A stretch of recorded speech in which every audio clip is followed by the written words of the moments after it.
down this lonely road. And if I keep on walking, I'm gonna find myself some gold. You see, the summer's cold and the winter's warm, so in the springtime expect a storm. But I keep on walking down this lonely road. And if I keep on walking, I'm gonna find myself some gold. My body's torn, my eyes are low, my feet are tired, but I can't let it go. So I keep on walking. So I keep on walking. So I keep on walking down this lonely road.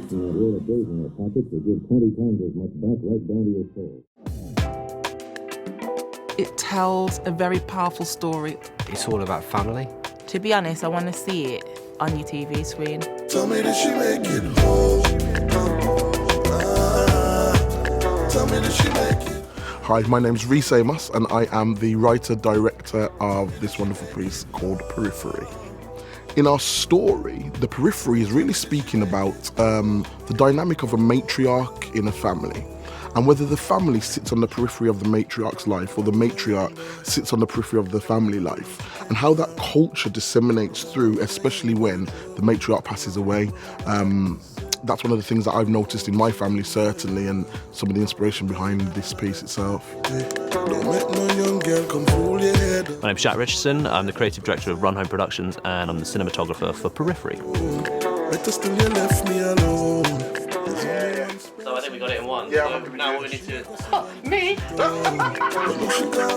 So Reisz came to me about 3 months ago with this idea for Periphery, about his grandmother, where he came from, and it started making me ask my own questions about my own family history, and I saw quite a lot of parallels in there. It just drew me right in. Everyone on this project has been fantastic. I have worked with a couple of other people before from the team, but everyone's just come in so wholeheartedly, wanting to be part of this production and understanding exactly where we're coming from when we're trying to tell this story. Lord have mercy, I'm not worthy. Praises to the King of glory, broken for me, heaven's story. Hallelujah, my victory. Lord have mercy, I'm not worthy. Praises to the King of glory, broken for me, heaven's story.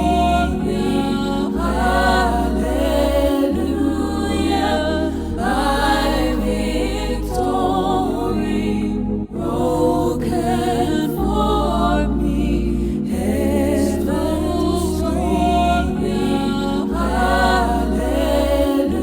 Hallelujah, my victory.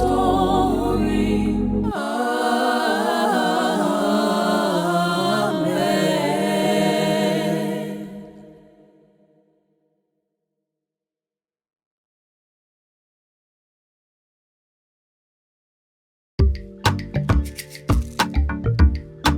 Hi, my name's Reisz Amos, and I am a producer for Periphery.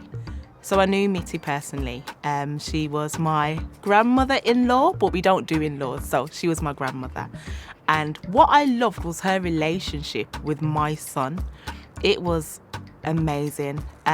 It was as if they were friends, and there was no in-betweens. It didn't look like a grandmother and grandson relationship. And I think that's what I love about Periphery. It explores that relationship. There's a thing that my nan used to say, once a man, twice a child, meant absolutely nothing to me until she passed away. When she passed away, I recognised that she shared more of an affinity with my youngest son than anybody else in the family. And I learnt something immediately. The thing that I learnt was that her as a 99-year-old woman and him as a 7-year-old boy shared more commonality because they saw life with an innocence of just starting and soon ending. And that was important for me in this story.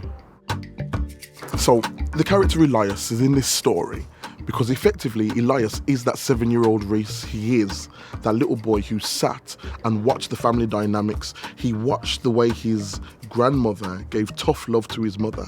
He watched the way that she almost bypassed some of the other siblings in order to set his mother up to be next in line. But he also received something from his grandmother that he saw his mother didn't receive. And he was able to toggle between the two worlds. In actual fact, he's the only character in our story who really has license to go over the periphery.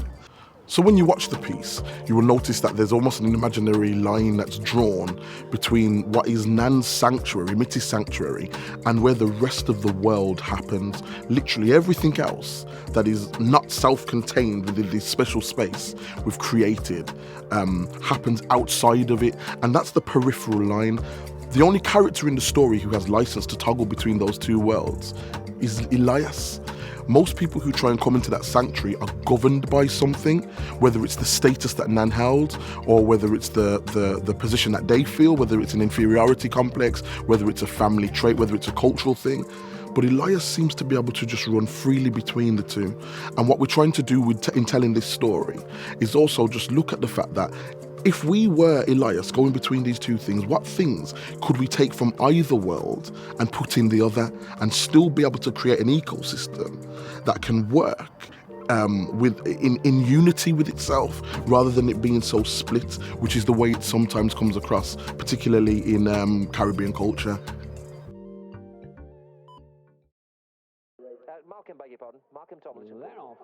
They race away and Camusta's missed it completely. Good start towards the inside by early edition. Also breaking well, 117. Yes, Mum. Yeah, that smells good. Between those horses, Its Miss has also got a good sit. You right, Mr. Doe? In Division 1 of the VW Van Centre lead, staring soon smile. Mum, can I? In the pot. Side is early edition in the dark blue and pink. Separable in the red and white. The red and black colours next to that one is 117. 4 deep of those in the green and yellow. Its Miss followed out wide by Ascot Dreamer towards that one's inside. Race is just as shallow. They're followed by Hijack. Well back at this stage, Amor Ketley. Also well back to slow starting Camusta. Camel Curve is also towards the back of the 316 entry. Begotten Son. 3 to 1. Run on his Amor Ketley with Hijack trying to finish as well. They go inside the final 100 yards. Up front, driven out, Ascot Dreamer leads by a couple. Racing towards the line. I'll see you next time then, Mr. Doe. Camusta might have nailed him right from the back of the break. My name's John Roddy and I'm a sound recordist for Periphery. I had a phone call from Reisz probably about a month or so ago, and he said he'd got this thing.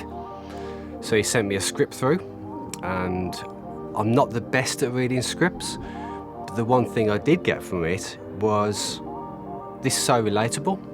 It's from, it's all about family, and that was the first thing I saw. I thought, well, everyone needs to see this because it's a story that a lot of people will be able to relate to. So I thought, I'm in. Reisz he's got his hands on the button, he's looking at the screen, he's monitoring to the sound, he's looking at the actors, he's working with the actors to make this story really, really good. So all I saw from my point of view was everyone working as a team to get this project the best it can be. My name's Linda McFarlane, and my role on this project is to just help to unpack some of the relational impact of some of the things that will be brought out from a therapeutic perspective, and how this impacts the relationships not only of the play but of everyone interested in this story. I think the power and function of a matriarch seems to speak to or lean into nurturing, support, development, strength, also helping with vulnerability. The consistency of that presence is incredibly powerful, not only from a cultural perspective, but from a relational and human perspective. Having the ability to have a space to go to for direction, for guidance, for support, for nurturing, or even connection to history is incredibly important, and that plays an integral part into many cultures. Hi everyone, I am Tonia Daly-Campbell, and I'm one of the executive producers on this project. I am so excited to be involved in Periphery. All I can say is when Reisz came to me with the project idea, I looked at him and I said, I don't know what you want me to do on this project, where you want me to be, what role, but I'm in. So I was just like, I am involved. So I'm a casting director as part of Heart Casting, and we're based in the Midlands. So I've been involved in casting this project. But like I said, because the project was so exciting, I was like, whatever I can do, and hence the relationship was formed. And so we've been working behind the scenes to get it to this stage right now.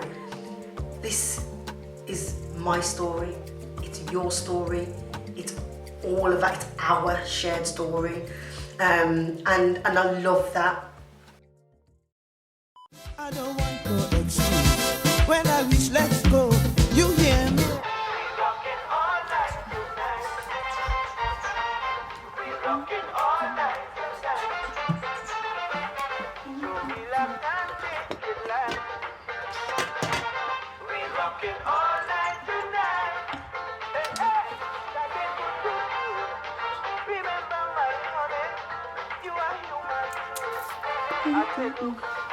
Everybody else having fun. You are don't wait there like a broken one. All day long. All day long.